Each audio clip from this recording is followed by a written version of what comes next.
Olá, amigos dos Nerd Direitos. Novamente aqui nos encontramos para discutir temas de relevância junto à política nacional. Novamente com nossos amigos Daniel, Joaquim e Doc War.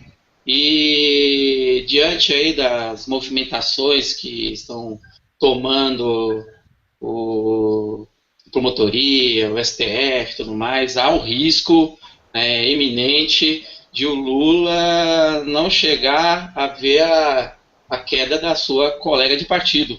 Né? O Lula aí, a prisão dele está para ser, acredito, pedida por conta da importância dele, da influência dele junto às instituições, que, como haviam levantado, pode comprometer o próprio processo de investigação.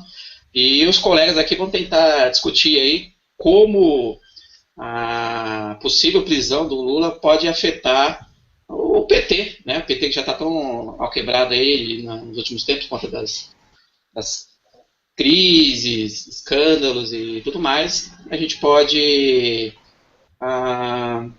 pintar um quadro aí com o cenário Lula participando ou não aí do processo de substituição, ou seja, em 2018, né, com o fim do governo Temer, a gente espera.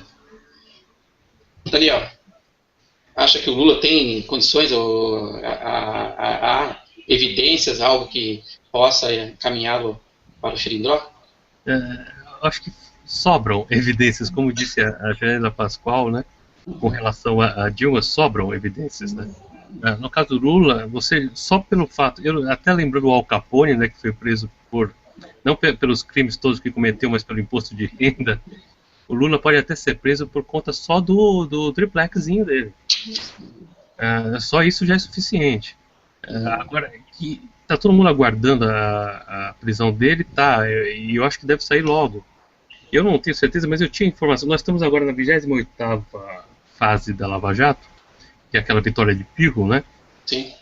E que, em tese, ele poderia ser preso na 30ª Operação Lava Jato. Então, é algo que falta pouco, né? Eu acho que eles estão esperando é o desenrolar do impeachment, sabe? Sim. Que é justamente porque, por enquanto, ainda tem uma chance dele escapar, quer dizer, ou vai dar muita confusão. Acho que eles estão esperando o fim da confusão, porque quando eles for presos, todo mundo sabe que vai rolar pauleira da militância. Você acompanhou, há uma aproximação do Lula com o Ciro. Você sabe que existe aí a ideia de montar uma chapa Ciro-Lula. Isso, querendo ou não, por mais questionável seja a figura do Lula hoje, ele ainda tem Concordo, porque, como você mesmo está dizendo, nas pesquisas que saiu, até o Bolsonaro ganha dele, mas olha, ganha por pouco esse pessoal. Aí a pesquisa, quem aparece na pesquisa é o quê? Marina, aqueles caras de sempre, Marina, o Bundão do Aécio, e outros caras. Assim, eles ganham por pouco do Lula, não é por muito, não. Sim. Se o Lula voltar, há um risco sim dele conseguir dar a volta por cima. Talvez seja difícil, mas enfim, porque ele já está bem melado. Mas até 2018 pode acontecer muita coisa, inclusive a prisão dele, e aí ele não se reelege de ninguém. Tudo bem. Joaquim, que coisa brega, um triplex aí colocar, né, fim a uma carreira aí brilhante dentro da política nacional, e o Daniel lembrou muito bem, né?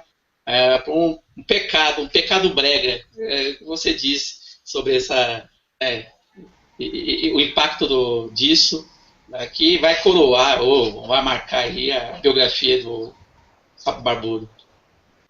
Eu acho que é interessante, né? Na verdade, é uma história de ascensão e queda, né? Que a gente tem aí na história do Brasil mesmo, na história da política, na história dos movimentos sociais, na história de uma figura brasileira que se tornou internacional e que está terminando de uma forma tão melancólica, tão triste, né?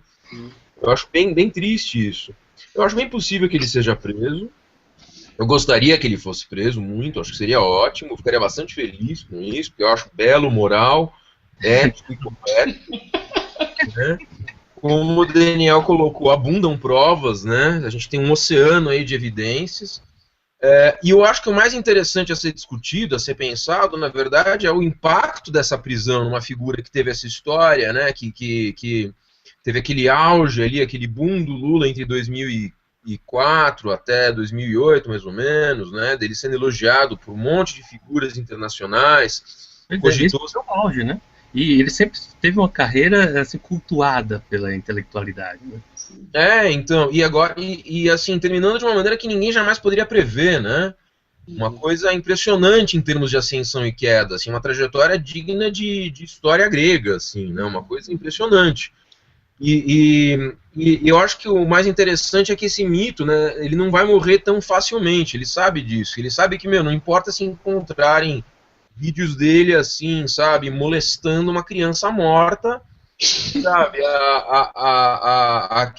aquela criatura da a padroeira dos bandidos lá, Santa Maria do Rosário, né, grande defensora ela vai dizer que é um costume do Nordeste, que não tem nada a ver, que não, que a gente não está entendendo direito. Oi? Que é uma tradição, né? É uma tradição. Isso, falando em tradição, o Doc War aí, nessa narrativa que constrói a trajetória do Lula, o Lula realmente, Doc War, é o filho do Brasil? Será que eu vou ter filho do Brasil 2 na missão? Não, ele dessa merda. Só no Brasil um cara desse ia conseguir fazer tudo isso, né? Ele conseguiu passar a perna nos caras formados na USP, meu. É tipo de história de super vilão, assim. É sensacional. Ele é um super vilão, assim, de Gotham City. Que tem até um personagem, então, dá pra desenhar, dá pra imitar ele falando, dá pra pôr um ator que imita ele. Então é um vilão interessante. Eu acho que é como Gotham City, ele entra e sai da cadeia. Essa é a minha. Doc War, aonde? Para quem está assistindo o vídeo aí, acompanhando nossas conversas, aonde você enxerga megalomania no Lula? Desde aquela que eu li aquela entrevista que ele deu na Playboy, já dava para perceber, né? Ele se acha o grande redentor das pessoas. Ele se acha nada, né? Ele faz o teatro para manipular as pessoas como se ele fosse realmente um Getúlio Vargas 2, o retorno, agora sou pobre, né? Sim.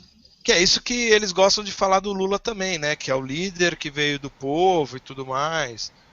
E o próprio Fernando Henrique deu uma entrevista aí faz 2 semanas, chorando aí. Então eu acho que assim, como personagem de vilão é legal, personagem histórico interessante também, tem os seus pontos.